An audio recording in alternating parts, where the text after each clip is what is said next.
I divorced my husband because he cheated on me 2 years ago. He had an affair with my younger sister. They even sent me an invitation to their wedding. My mother also said she would attend the ceremony, which made me feel like she betrayed me too. Then she told me, "I'll do something fun, just wait and see." My name is Kelly, and I had a plan to punish them both. My husband and I worked at the same company, and I was his boss. He was a bit unreliable, but he was sincere and friendly. I was responsible for his training and teaching him the job.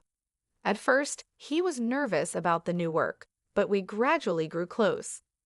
One day he asked me, "Helen, are you free on our next day off?" I was surprised but thrilled to see how confident he was outside the office, which made my heart skip a beat. After that, we often went out together. After 3 months of dating, he asked me, "Kelly, will you be my girlfriend?"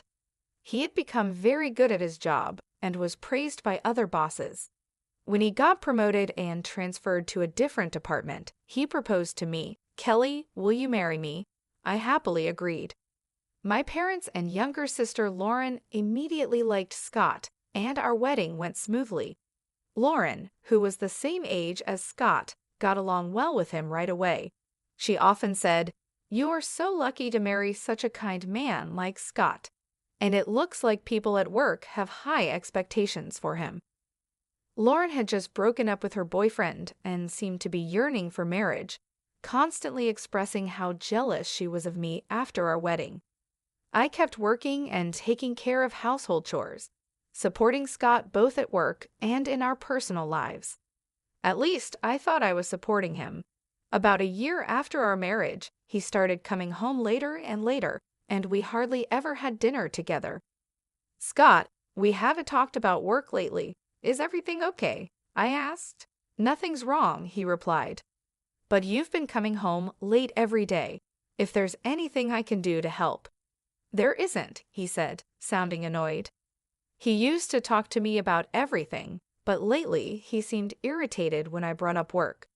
On his days off, he'd either sleep all day, claiming he was tired, or go out to clear his head. Feeling that we hadn't been spending any quality time together, I made a suggestion to Scott. "Hey Scott, how about we go to a spa together during next month's holiday?" My sister recommended a place to us. "A spa, huh?" "Yes, it's a place where we can heal our body and mind from daily stresses at work," I explained. He seemed busy, so I made a hotel reservation with the spa for him. 1 week before the spa trip, I asked, "Scott, what time should we leave the house next week?" "Huh? Oh, is the spa trip next week? I forgot to mention, I have to go on a business trip next weekend." "What? But you've known about the spa trip for quite some time." "Well, it's work, so it can't be helped," he said. "Right, I see." Scott's department seemed to be busier than ever with frequent business trips. I had no choice but to give up this time as well.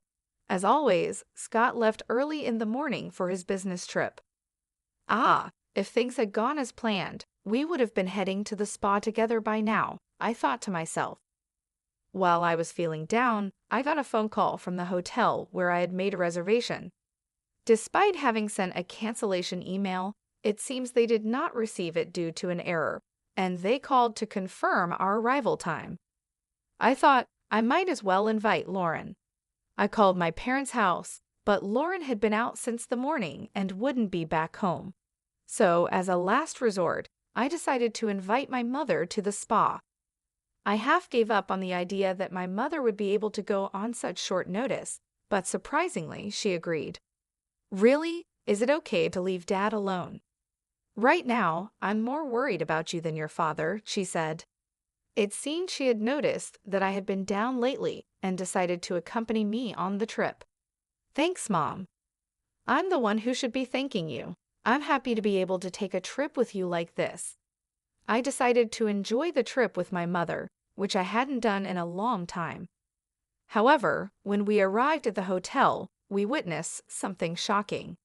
"Mom, look at that." At the hotel, we saw Scott, who was supposed to be on his business trip. He was arm in arm with a woman. looking happy as they entered the hotel where we were supposed to stay. The moment they entered the hotel, the woman with Scott turned her face in our direction for a moment. "You've got to be kidding," I thought. The woman with Scott was my sister, Lauren. After that, I was in a state of shock and don't remember much about how I got home. After drinking some tea my mother made for me, my feelings finally started to calm down. He had been deceiving me. Not just Scott, I had also been deceived by Lauren. After calming down, I called Scott's department. As I had suspected, his department had been trying to reduce their workload for the past few years, and they were not making employees go on business trips or do any overtime as much as possible. When I told my mother about the days when Scott came home late or was on business trips, it turned out that Lauren was also not at home during those days. It was all starting to make sense. All those days when he came home late and said he was on business trips, he was actually meeting up with Lauren. When I learned the truth, anger welled up inside me rather than sadness. "Mother, I'll divorce Scott. I don't want to see Lauren, so I won't visit the house for a while." She kept silent but understood my feelings. I prepared everything before Scott came back. I arranged the divorce papers, signed a new lease for a house, packed my belongings, and moved into an apartment where I could stay until I officially moved into the new house. I left the divorce papers and a letter for Scott at the house. All the details regarding alimony and such would be handled through my lawyer, as stated in the letter. I also blocked all his contacts. I didn't want Lauren and Scott to know my new address, so I didn't tell my parents. Since we worked at the same company, we occasionally passed each other, but I completely ignored him. Realizing how hopeless the situation was, he quickly agreed to the divorce. He didn't tell anyone the reason for our divorce, but our colleagues seemed to have sensed it and avoided the subject. 5 years passed, and I kept my distance from him and my family. One day, after finishing work and returning to my room, I found my mother standing in front of me. "Mom, what's wrong?" "I have something I want to tell you," she said, showing me an invitation. "This is from Scott and Lauren." It turned out that Lauren had left our family home and moved in with Scott. I thought they might get married, but never expected them to have a wedding ceremony and invite our parents. "So, Mom, are you going?" "Of course I am," she replied. "I see," I said, feeling like I was the only one who couldn't forgive them. They must have known this, which is why they invited only our parents to the wedding. I had no right to say anything since I had distanced myself from both Scott and my parents. Seeing me depressed, my mother smiled. "Don't worry, I'm not going because I forgive them. Just you wait and watch." On the day of the wedding, my mother called me through a video call. "I don't want to see their faces," I said, about to hang up. But I remembered my mother's words and kept the call connected. The screen showed a slideshow that was being presented. The MC began introducing the slides. This slideshow was made by the bride's mother. She gathered photos from her beloved daughter's birth to the present and created this slideshow. I was surprised that my mother, who wasn't good with technology, could create such a slideshow. It brought back a feeling of depression inside me. "Mom, you did this much for Lauren?" But in the next moment, I was captivated by the screen. This isn't Lauren. The slideshow started with a photo of me when I was born. The MC continued, "So cute." There's a resemblance to Lauren somehow. As the guests watched with a relaxed atmosphere, Lauren's expression stiffened. The MC continued, "Since she was young, the bride has always been devoted to her family. She was a diligent student and succeeded in entering her desired university. After starting her job, she became a very reliable employee at the company." Lauren's friends and colleagues, who knew about her student days and workplace, began to buzz with excitement. "Huh? Is that a photo from the welcome party at University N? Lauren didn't go to such a good university, did she? Hey, isn't that a photo from the company's welcome party? Wait a minute. Looking closely, it's completely different. Wait, if this isn't Lauren." Scott also seemed to have noticed. "What the hell is this? this isn't Lauren." The MC, unaware of the bride and groom's pale faces, continued to advance the slides. And then she met the groom, Scott, at the company.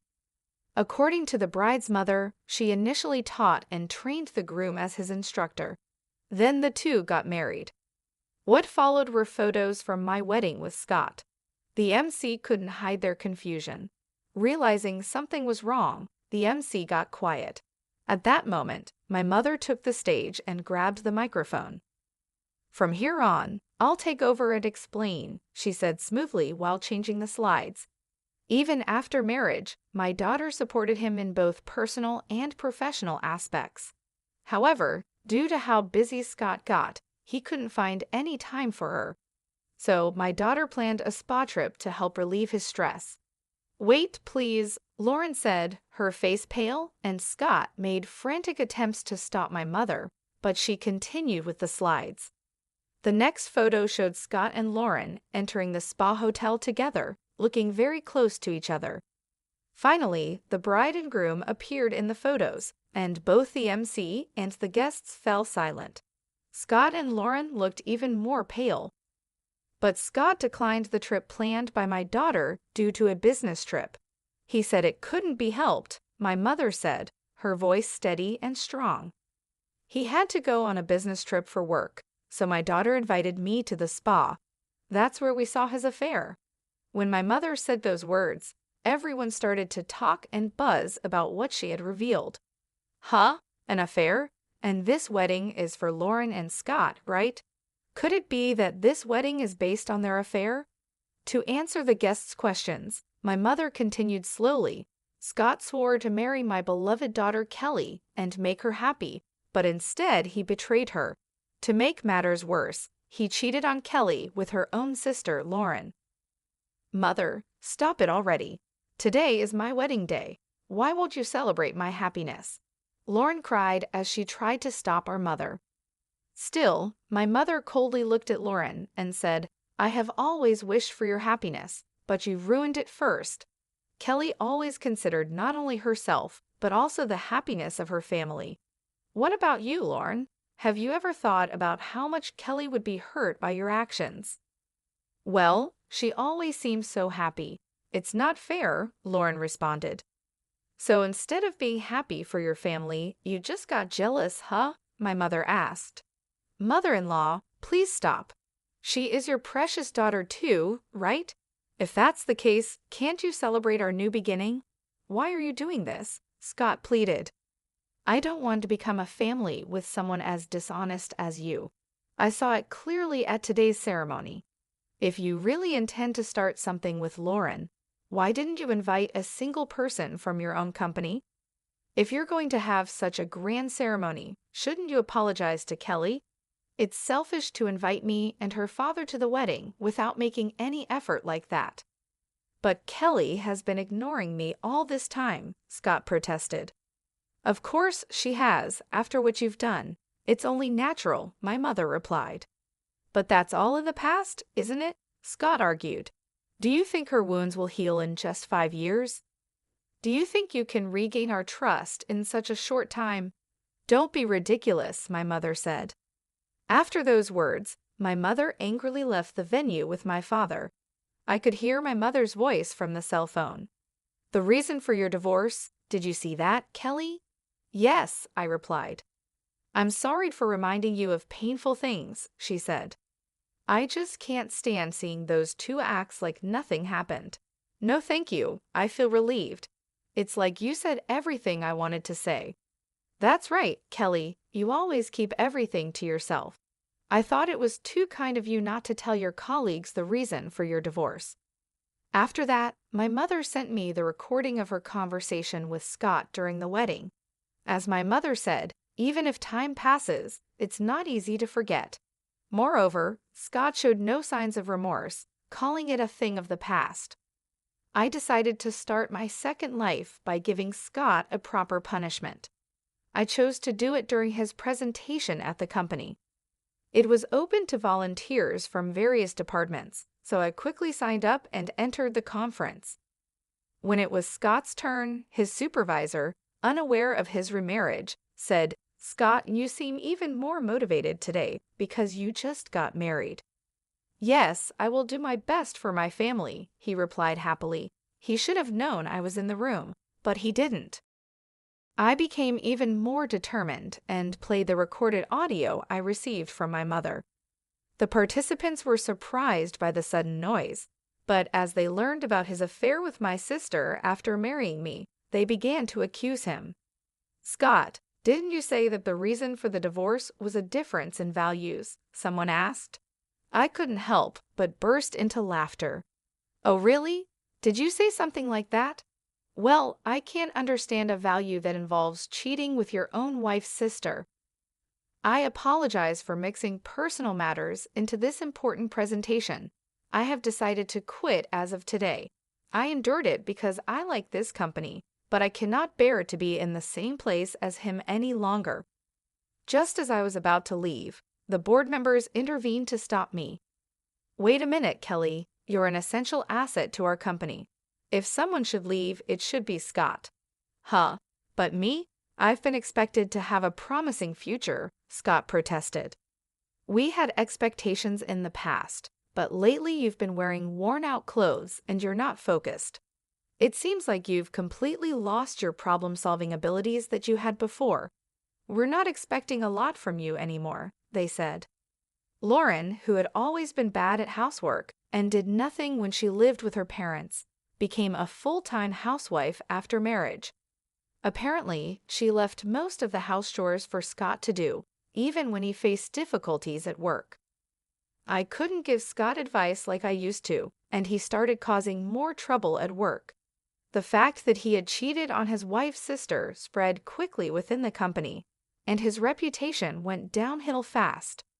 Once respected and seen as a rising star, he was now viewed with suspicion and disdain by his colleagues. His work began to suffer, and he made more mistakes, further tarnishing his image. At the next board meeting, it was decided that I would stay at the company, but Scott would be transferred to a remote area. He was essentially being demoted, with plans to lay him off in the near future. The company couldn't afford to keep someone who had caused so much scandal and trouble. Lauren, who had been enjoying her life as a housewife with his money, quickly abandoned him when she found out about the transfer.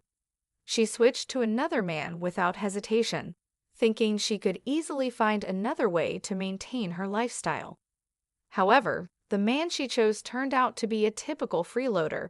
He had no job and no ambition, and he started living off Lauren's money without contributing anything. Now, Lauren is suffering from his debts. She's desperately working 2 jobs, day and night, just to make ends meet. She's exhausted and miserable, a far cry from the carefree life she had envisioned. She had thought she could escape the consequences of her actions by moving on quickly, but reality hit her hard. As they say, what goes around comes around. If you do something wrong, it will come back to haunt you. Seeing Scott and Lauren in such a state, I finally felt a sense of closure. Watching them struggle, I realized that their betrayal had ultimately led them to their downfall. Scott lost his career and reputation, and Lauren lost her comfortable life.